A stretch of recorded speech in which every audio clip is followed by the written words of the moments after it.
Dahil 100 na pala yung 100 pala yung kilo doon. Pero ano siya, tawag nito na sobra pa siya sa 1 kilo, sobra siya eh. Pero maganda.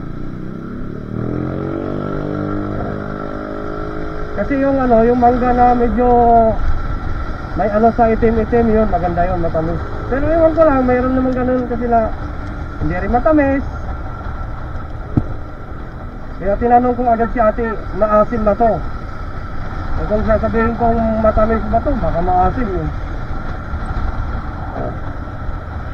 Maraming nagtitinda, lalo na doon, mga minsan paghapon maganda mga siguro mga alas 6 doon, alas 6, alas 7 may nagtitinda pa doon, pero siya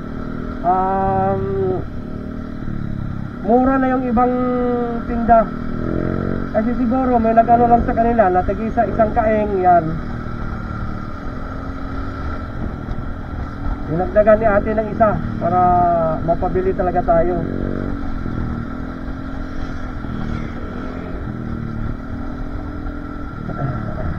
Kasi akala ko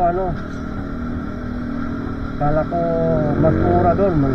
70 lang sa kabila eh.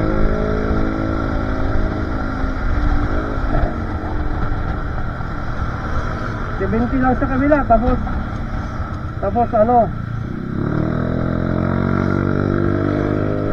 70 lang sa kabila, tapos yung yung tawag nito yung 1 kilo lang ata doon, ito sobra. So parang ganun lang din.